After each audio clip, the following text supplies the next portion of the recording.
बौनी बहू का चौमिन ठेला।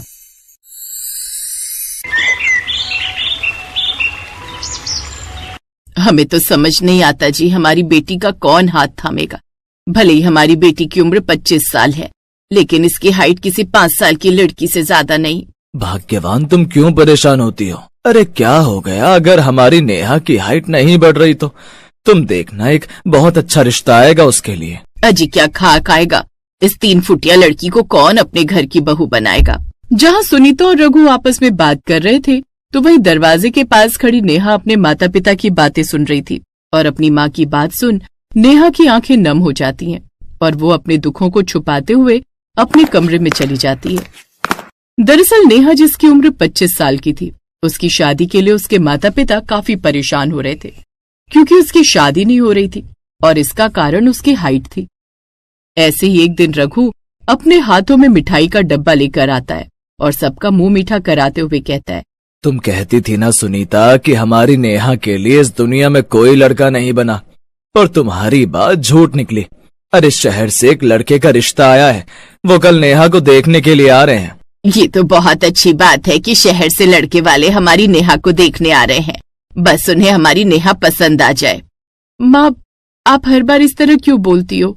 मैं मानती हूँ कि मेरी हाइट कम है, लेकिन इसमें मेरी क्या गलती है? आप हर बार मुझे कोसती हो। अरे जब आप लोगों को मेरी हाइट या मुझसे इतनी ही दिक्कत है तो मुझे पैदा होते ही मार देते ना। इतना बोलकर नेहा अब अपने कमरे में चली जाती है और फूट फूट कर रोने लगती है। तो वहीं सुनीता को भी अपने लफ्जों पर काफी शर्मिंदगी महसूस होती है और वो अपनी बेटी के कमरे में जाकर उसे मनाते हुए कहती है, नेहा बेटी, मुझे माफ कर दे। सच बताऊं तो मुझे तेरी फिक्र रहती है, क्योंकि तेरी दिन प्रतिदिन उम्र बढ़ती जा रही है और बस हाइट के चलते लोग तुझे रिजेक्ट कर दे रहे हैं। जिसकी जवान बेटी घर में होगी, उस माँ बाप को भला चिंता कैसे नहीं होगी। बस परेशानी में आकर मैं तुझे इतना कुछ बोल जाती हूँ, लेकिन सच कहूँ तो तू तो मेरी जान है। तू मेरे कलेजे का टुकड़ा है बेटा। अपनी माँ की ये बात सुनकर नेहा अपनी माँ को गले लगाकर फूट फूट कर रोने लगती है। अब अगले दिन लड़के वाले शहर से नेहा को देखने आते। सुनीता बहन जी, आपने हमारा आदर सत्कार बहुत कर लिया, अब बस हमें अपनी बेटी दिखा दीजिए। आखिर हम भी तो देखें हमारी होने वाली बहू दिखती कैसी है। हाँ बहन, क्यों नहीं, मैं भी नेहा को लेकर आती हूँ। सुनीता अब जैसे ही नेहा को अपने साथ लाती है तो नेहा की हाइट देखकर लड़के की हंसी छूट जाती है और वो नेहा का मजाक बनाते हुए कहता है, माँ, आर यू सीरियस? मैं 5 साल की बच्ची से शादी करूंगा? अरे यार, इससे तो अच्छी मेरी ऑफिस की कलीग है। भले ही वो 4.5 फीट की है, पर कम से कम दिखती तो है। अरे इसको मैं शादी के बाद अपने साथ लेकर घूमूंगा क्या गोद में? हाँ, तूने सही कहा बेटा। अरे मुझे लगा था कि भले इनकी बेटी की हाइट कम है, लेकिन इनकी बेटी हर चीज में निपुण होगी। लेकिन मैं नहीं जानती थी कि अपनी 25 साल की बेटी की नहीं, बल्कि 5 साल की बेटी से तुम्हारी शादी करवाने की सोच रहे। लगता है 25 में 2 साइलेंट रह गया था। बहन जी, आपकी 5 साल की बेटी, माफ करना, 3 फुट की बेटी से हम अपने बेटे का रिश्ता नहीं जोड़ सकते, वरना आपको तो पता नहीं, पर हमारे खानदान की नाक कट जाएगी। इस तरह लड़के वाले नेहा का मजाक बनाकर वहां से चले जाते हैं। ये देख नेहा को एक बार फिर दुख होता है और वो रोती हुई अपने कमरे में चली जाती है। समय गुजरता है और गुजरते समय के साथ नेहा को हर तरफ रिजेक्शन मिल रही थी। ऐसे ही एक दिन रघु एक पंडित के पास गया। पंडित जी, अब आपको तो मेरी नेहा के बारे में पता ही है। जाने मेरी नेहा के लिए कितने अच्छे अच्छे घर से रिश्ते आए, बस एक कमी की वजह से वो सारे रिश्ते हाथ से चले गए। अरे भाई, 5 उंगली एक बराबर नहीं होती। अगर हमारी बिटिया के लिए रिश्ते नहीं मिल रहे तो देखना उसकी किस्मत में जरूर कुछ अच्छा लिखा होगा। न जाने वो अच्छा कब आने वाला है मेरी बेटी की जिंदगी में। वैसे रघु मेरी नजर में एक लड़का है, यही अपने पड़ोसी गांव का है, अमीर है, हर चीज में अच्छा है, नौकरी वाला है, बस उसके घर वालों की मांग थोड़ी ज्यादा है। अगर तुम कहो तो मैं तुम्हारी बेटी की वहां सेटिंग करवा सकता हूँ, बस थोड़ा पैसा ज्यादा लगेगा। पंडित जी, मेरी बेटी के लिए जितना भी पैसा लगे मैं देने को तैयार हूँ। वैसे भी मेरी नेहा इकलौती है और मेरे पास जो कुछ है वो मेरी बेटी का ही तो है। रघु की बात सुनकर अब पंडित अगले ही दिन नेहा का रिश्ता लेकर लड़के वालों के पास जाता और आने वाले 2 दिन के अंदर सुमित अपनी माँ शांति के साथ नेहा के घर आ जाता है। पर जब नेहा के माता पिता लड़के को देखते हैं तो उनके कलेजे को ठंडक पहुँचती है, क्योंकि लड़के की हाइट भी कुछ ज्यादा खास नहीं थी। भाई साहब, आपने हमारा बहुत अच्छे से सम्मान किया है, अब हमें लड़की दिखा दीजिए। शांति की बात सुनकर सुनीता अब नेहा के कमरे में गई और उसे लेकर आ गई। नेहा को देख शांति का थोड़ा सा मुंह बना, लेकिन सुमित की हाइट भी ज्यादा नहीं थी और वो भी सिर्फ 4.5 फुट का था, इसलिए शांति इस शादी के लिए मान जाती है। अब इस तरह नेहा और सुमित का रिश्ता पक्का हो जाता है और आने वाले कुछ ही समय में उन दोनों की शादी हो जाती है। शादी के बाद नेहा अपने ससुराल की जिम्मेदारी तो संभाल लेती है, लेकिन हाइट कम होने की वजह से उसे काफी दिक्कतों का सामना करना पड़ता है। ऐसे एक दिन शांति के घर कुछ मेहमान आते हैं और जब सभी लोग खाना खा रहे थे तो नेहा टेबल लगाकर अपने रिश्तेदार को सब्जी दे रही थी। तभी गलती से उसके हाथों से सब्जी गिर जाती है और शांति, सच में तू अपने घर में बहू नहीं 5 साल का बच्चा ही लेकर आई है। अरे इतनी छोटी सी पिद्दी सी बहू लाने की क्या जरूरत थी। रिश्तेदार की बात सुनकर अब नेहा से बर्दाश्त नहीं होता और वो गुस्से में बोल पड़ती है, माफ करना आंटी जी, लेकिन मेरी सास को ये बात पता है कि उनकी बहू और उनका खुद का बेटा हाइट में कम है। उसके बाद भी इन्होंने हर चीज अपने घर में इतनी ऊंची ऊंची रखी हुई है। अब मेरी हाइट इतनी कम है तो मैं कैसे आप लोगों को खाना सर्व करूं? बदतमीज, तेरी इतनी हिम्मत कि तू हमारे घर में आए रिश्तेदारों से इस तरह जुबान चलाएगी। कद 3 फुट का और जुबान 6 गज की। निकल जा मेरे घर से। इतना बोलकर अब शांति अपनी बहू को घर से निकाल देती है तो वहीं नेहा रोती हुई सड़कों पर इधर उधर भटक रही थी। तभी उसके पिता रघु उसे देख लेते हैं और वो अपनी बेटी नेहा के पास आकर उससे सवाल करते हैं, नेहा बिटिया, ये क्या तेरी ऐसी हालत? पिता का सवाल सुन अब नेहा उन्हें सारी बात बताती है, जिसे सुनकर मानो रघु के पैरों तले जमीन खिसक जाती है। अब रघु अपनी बेटी को अपने घर ले जाता है, लेकिन कहते हैं ना, शादी के बाद अगर बेटी घर रहे तो समाज उसे अपनाता नहीं। ऐसा ही नेहा के साथ हुआ। देख रही हो बहन, पहले तो इस नेहा की शादी नहीं हो रही थी और अब जब शादी हुई तो ससुराल वालों ने घर से निकाल दिया। अरे भाई, निकालेंगे क्यों नहीं, भले ये 3 फीट की है लेकिन इसकी जुबान 6 फीट की है। चला लिया होगा उसने अपने ससुराल में जुबान, तभी इसके ससुराल वालों ने इसे बर्दाश्त नहीं किया। अब हर कोई इसके माँ बाप की तरह थोड़ी ना है। बताओ, शादी के बाद भी अपने माँ बाप के ऊपर बोझ बनी पड़ी है। लोगों की ऐसी कड़वी कड़वी बातें सुन नेहा को बहुत तकलीफ होती है। नेहा देर रात अपने माँ और पिता का घर छोड़कर निकल जाती है दूसरे शहर। उस शहर में नेहा को एक बूढ़ी औरत मिलती है जो चाउमीन का ठेला लगाया करती।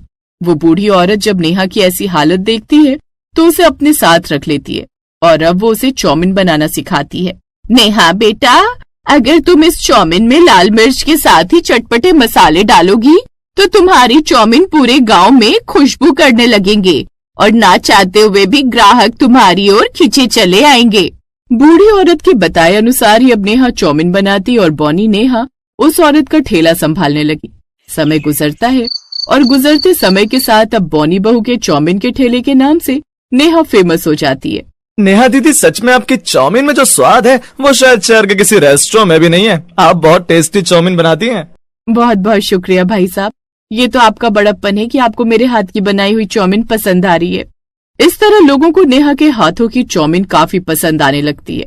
समय गुजरता है और गुजरते समय के साथ नेहा बूढ़ी औरत के साथ खुश रहने लगती है, क्योंकि उसने अपनी शादीशुदा जिंदगी और अपना मायका दोनों ही त्याग दिया था। क्योंकि ससुराल में उसे बौने होने का ताना मिलता और मायके में शादी के बाद पति के छोड़ने का, इसलिए वो न तो अपने ससुराल जाती और न ही मायके।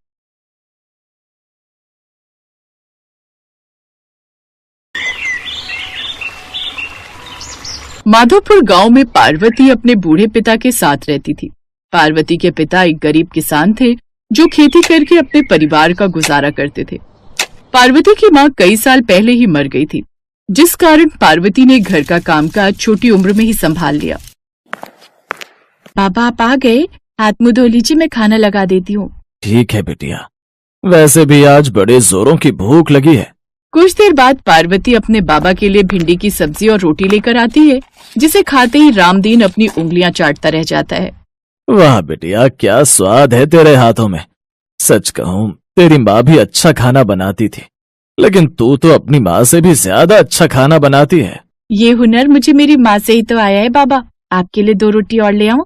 अरे हाँ बेटिया, नेकी और पूछ पूछ। कुछ देर बाद पार्वती 2 रोटी और डालकर उसे खाने को देती है। सच में बेटिया, पेट भर गया लेकिन दिल नहीं भरा। अच्छा बाबा, वो मैं कह रही थी कि आपको फसल के पैसे मिल गए क्या? हाँ बेटिया, इस बार अच्छी फसल हुई है तो पैसे भी अच्छे मिले हैं। सोच रहा हूँ इस साल तेरे हाथ पीले कर ही दूं, ताकि मैं भी चैन से मर सकूं फिर। बाबा ऐसी बातें क्यों करते हो? मरे आपके दुश्मन। वैसे तू क्यों पैसों के बारे में पूछ रही है? तुझे कुछ लेना है क्या? नया सूट या नई चप्पल? नहीं बाबा, मुझे ये सब नहीं चाहिए। वो क्या है ना, मैं कल बाजार गई थी, वहाँ पर बहुत अच्छी चाउमीन की खुशबू आ रही थी तो मेरा बड़ा मन हुआ। अच्छा, तो तुझे पैसे चाहिए चाउमीन खाने के लिए? तू बिना चाउमीन की दीवानी है। देखना, तेरी शादी ना मैं एक चाउमीन वाले से ही करूंगा, ताकि तू सारा दिन बस चाउमीन ही खाती रहे। क्या बाबा, आप भी। रामदीन उसे पैसे दे देता है, जिससे वो अगले दिन अपनी सहेली के साथ चाउमीन के ठेले पर जाती है। उस ठेले पर सुरेश नाम का आदमी चाउमीन बनाकर बेचता था। सुरेश दिखने में सुंदर था, साथ ही उसका बात करने का ढंग भी बड़ा अच्छा था, इसलिए वो कुछ ही पल में पार्वती को पसंद आ गया। उसे भी पार्वती पसंद आ गई। अब दोनों रोज छुप छुप कर मिलने लगे। जब ये बात उनके घर वालों को पता चली तो उन्होंने दोनों की शादी करवा दी। शादी के बाद वो ठेला बंद हो गया जिस पर सुरेश काम करता था। इसी दौरान रामदीन भी एक रोज चल बसा। अब गांव में कुछ नहीं बचा था, इसलिए वो दोनों दिल्ली शहर आ गए और अब सुरेश वहीं पर एक सेठ सोहनलाल के ठेले पर चाउमीन बनाने का काम करने लगा।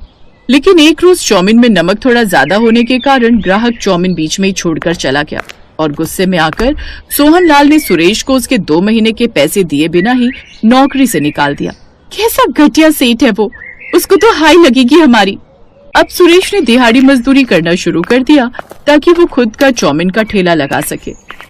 अरे पार्वती भाभी, अरे जल्दी चलो। अरे सुरेश भैया बिल्डिंग की सीढ़ियों से गिर गए हैं, उन्हें बहुत चोट आई है। क्या चोट आ गई? कहाँ है भैया? बिल्डिंग के मालिक ने पड़ोस के अस्पताल में भेजा है। सुरेश भैया के सिर पर गहरी चोट आई है। पार्वती दौड़ती हुई अस्पताल जाती है। सुरेश इस दुर्घटना में अपनी आंखों की रोशनी खो देता है। एक के बाद एक परेशानियां सुरेश के परिवार को घेर लेती हैं। सोच रहा था थोड़े पैसे कमाकर तवा चाउमीन का ठेला लगा लूंगा, पर यह मुसीबत आ गई। अब तो मैं देख भी नहीं सकता। मोहताज हो गई है जिंदगी मेरी पार्वती। मैंने ऐसा कभी नहीं सोचा था।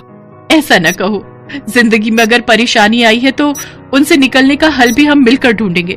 आप ठेला नहीं लगा सके तो क्या हुआ, मैं तवा चाउमीन का ठेला लगाऊंगी। बस आप मुझे तरीका बताते जाना, मैं उसी तरीके से बनाने की पूरी कोशिश करूंगी। मैं भी आपकी मदद करूंगी मम्मी। मैं भी आपकी मदद करूंगा मम्मी। ठीक है मेरे प्यारे बच्चों, तुम सब तो मेरी हिम्मत हो। पार्वती उधार पर चाउमीन बनाने का सामान और ठेला ले लेती है। सुरेश उसे बोल बोल कर तवा चाउमीन बनाना सिखाने लगा। जब पार्वती बाजार में तवा चाउमीन का ठेला लगाती तो सुरेश और बच्चे भी उसके साथ ही रहते। पार्वती धीरे धीरे बहुत ही बढ़िया तवा चाउमीन बनाना सीख गई। ग्राहक भी पार्वती के ठेले पर आते तो तवा चाउमीन की बहुत तारीफ करते। सुरेश भैया, ये सब कब हुआ? आपको मैंने सोहनलाल के ठेले पर कई बार तवा चाउमीन बनाते हुए देखा है। आवाज तो जानी पहचानी लग रही है। पहले के ग्राहक मेरे बहुत अच्छे बातचीत वाले हो गए थे। क्या करूं भैया, मालिक ने अपने ठेले से निकाल दिया था। मजदूरी करके थोड़े पैसे कमाने थे तो यह हादसा हो गया। कुछ ग्राहक तो सुरेश को पहले से ही जानते थे। जब उन्होंने उसकी ये हालत देखी तो उन्हें भी बहुत दुख हुआ। धीरे धीरे पार्वती के तवा चाउमीन ठेले पर भीड़ लगने लगी। पर एक दिन सुरेश के मालिक सोहनलाल को जब ये बात पता चली कि उसके सारे ग्राहक सुरेश के ठेले पर तवा चाउमीन खाने के लिए जाते हैं तो वो जलन से भर गया और उसने कुछ गुंडों को सुरेश के ठेले पर धमकाने के लिए भेजा। चलो हटाओ रे, ये चाउमीन का ठेला हटाओ यहाँ से, यहाँ कोई ठेला नहीं लगेगा। कैसे नहीं लगेगा? हमने तुम्हारा क्या बिगाड़ा है जो तुम हमारा ठेला यहाँ से हटवाने लगे हो? तुम लोग ऐसे नहीं मानोगे हैं? चलो भाई तोड़ दो इसका ठेला। पार्वती, ये लोग हैं कौन, जरा पूछो तो। ओए, हमें सोहनलाल जी ने भेजा, समझा? उनके सारे ग्राहक तुम्हारे ठेले पर आने लगे हैं और वो ऐसा कभी नहीं चाहते, इसलिए उन्होंने कहा है कि तू अब ये काम बंद कर। इस एरिया में बस उनका ही तवा चाउमीन का ठेला चलेगा, समझे? या कुछ और समझाए? हमें धमकी दे रहे हो? बाजार के बीच में खड़े हैं, अभी आवाज लगाऊंगी तो लोग इकट्ठे हो जाएंगे। अरे भाइयों बहनों, जरा हमारी मदद करो। देखो ये गुंडे हम गरीबों पर जुल्म कर रहे हैं। क्या हुआ बहन जी, चिंता मत करो, हमारे होते हुए गुंडे आपका कोई नुकसान नहीं पहुंचा सकते। चिंता मत करो, हम अभी इनकी वीडियो बनाकर सोशल मीडिया पर डालते हैं। क्या नाम बता रहे थे भैया, तुम्हें किसने भेजा है? गुंडे थोड़ा घबरा जाते हैं। उनके आसपास लोगों की भीड़ जुटने लगती है, जिनमें से कुछ मीडिया के लोग भी थे और कुछ जर्नलिस्ट, कुछ यूट्यूबर। फिर क्या था, उनको देखकर गुंडे बुरी तरह डर जाते हैं। इतनी देर में सोहनलाल भी आ जाता है। अब तो भीड़ सोहनलाल के पीछे पड़ जाती है। आप सब जानते हैं इस बेईमान ने मेरे पति के 2 महीने के पैसे मार लिए और इन्हें नौकरी से निकाल दिया। आज मेरे पति की हालत इसी की वजह से है। सीधी तरह से इन गरीबों के पैसे लौटा दो, वरना तुम्हारा ये हाल होगा कि तुम सोच भी नहीं सकते। मैं एक न्यूज रिपोर्टर हूँ। भले ही आज मैं ड्यूटी पर नहीं हूँ, पर अपना फर्ज भली भांति जानती हूँ। सीधी तरह देते हो या तुम्हारे खिलाफ खबर छापूं? नहीं, मैं पैसे देता हूँ। सोहनलाल डर जाता है और वो पार्वती के हाथ में सुरेश के पैसे और बाकी सबके कहने पर उसका जो भी नुकसान हुआ उसमें पैसे बढ़ाकर देता है और उस दिन के बाद उन्हें तंग न करने का वादा करता है। काफी लोग सुरेश और पार्वती की मदद के लिए आते हैं और फिर सुरेश का इलाज भी करवाने के लिए बहुत से लोगों ने मदद की, जिससे सुरेश की आंखों का ऑपरेशन हो गया और उसकी आंखों की रोशनी फिर से लौट आई और सुरेश और पार्वती दोनों मिलकर अपने तवा चौमिन के ठेले पर मेहनत करने